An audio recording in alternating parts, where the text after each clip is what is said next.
വിശുദ്ധ മത്തായി എഴുതിയ സുവിശേഷം അധ്യായം 13. വിതക്കാരൻ്റെ ഉപമ.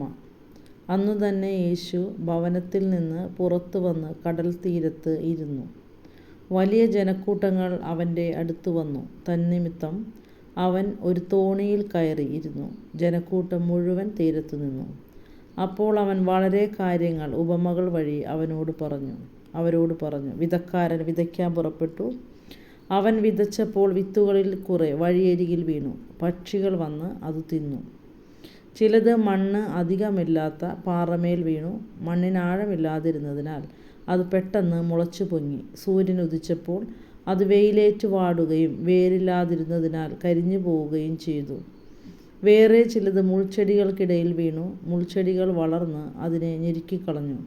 മറ്റു ചിലത് നല്ല നിലത്ത് വീണു. അത് 100 മേനിയും 60 മേനിയും 30 മേനിയും വിളവ് നൽകി. ചെവിയുള്ളവൻ കേൾക്കട്ടെ. ഉപമകളുടെ ഉദ്ദേശം. അപ്പോൾ ശിഷ്യന്മാർ അടുത്തെത്തി അവനോട് ചോദിച്ചു, നീ അവരോട് ഉപമകൾ വഴി സംസാരിക്കുന്നത് എന്തുകൊണ്ട്? അവൻ മറുപടി പറഞ്ഞു, സ്വർഗരാജ്യത്തിൻ്റെ രഹസ്യങ്ങൾ അറിയാനുള്ള വരം നിങ്ങൾക്കാണ് ലഭിച്ചിരിക്കുന്നത്. അവർക്ക് അത് ലഭിച്ചിട്ടില്ല.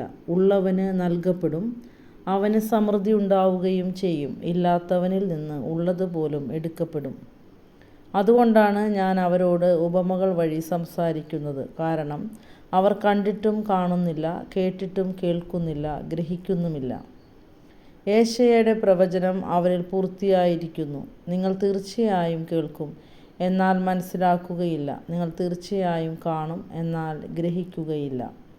അവർ കണ്ണുകൊണ്ട് കണ്ട്, കാതുകൊണ്ട് കേട്ട്, ഹൃദയം കൊണ്ട് മനസ്സിലാക്കി മാനസാന്തരപ്പെടുകയും ഞാൻ അവരെ സുഖപ്പെടുത്തുകയും അസാധ്യമാകുമാറ് ഈ ജനതയുടെ ഹൃദയം കഠിനമായി തീർന്നിരിക്കുന്നു.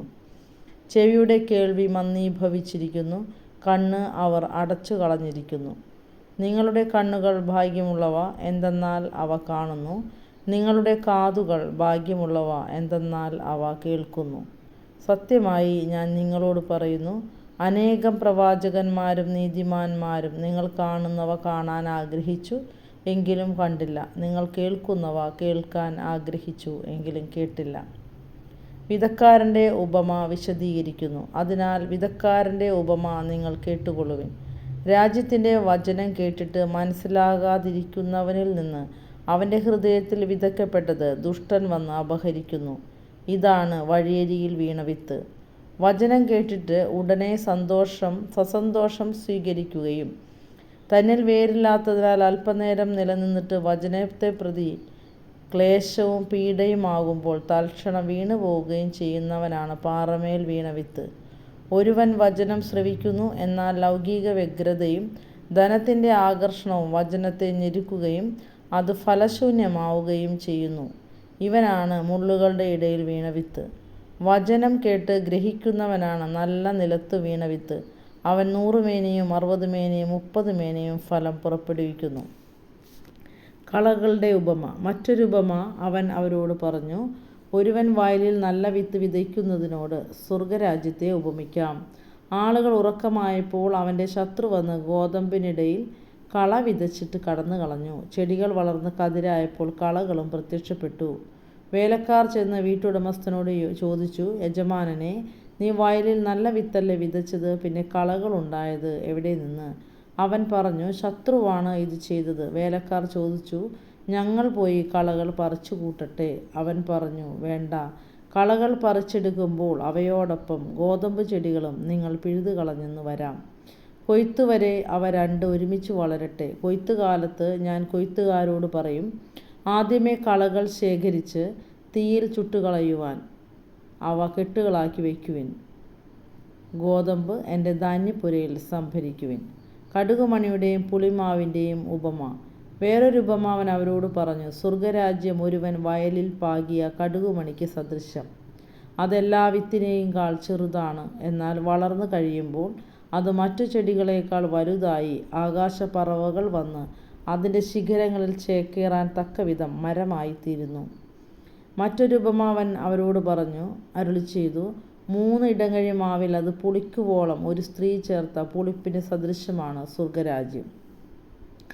ഇതെല്ലാം യേശു ഉപമകൾ വഴിയാണ് ജനക്കൂട്ടത്തോട് അരുളിച്ചെയ്തത്. ഉപമകളിലൂടെ അല്ലാതെ അവൻ ഒന്നും അവരോട് പറഞ്ഞിരുന്നില്ല. ഞാൻ ഉപമകൾ വഴി സംസാരിക്കും, ലോകസ്ഥാപനം മുതൽ നിഗൂഢമായിരുന്നവ ഞാൻ പ്രസ്താവിക്കുമെന്ന പ്രവാചക വചനം പൂർത്തിയാകാനായിരുന്നു ഇത്. കളകളുടെ ഉപമ വിശദീകരണം. ജനക്കൂട്ടത്തെ പറഞ്ഞയച്ചിട്ട് അവൻ വീട്ടിലേക്ക് വന്നു. ശിഷ്യന്മാർ അവൻ്റെ അടുത്ത് വന്ന് അപേക്ഷിച്ചു, വയലിലെ കളകളെ സംബന്ധിക്കുന്ന ഉപമ ഞങ്ങൾക്ക് വിശദീകരിച്ച് തന്നാലും.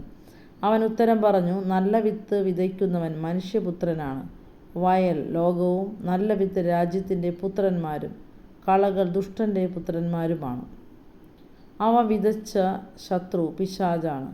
കൊയ്ത്ത് യുഗാന്തമാണ്. കൊയ്ത്തുകാർ ദൈവദൂതന്മാരും.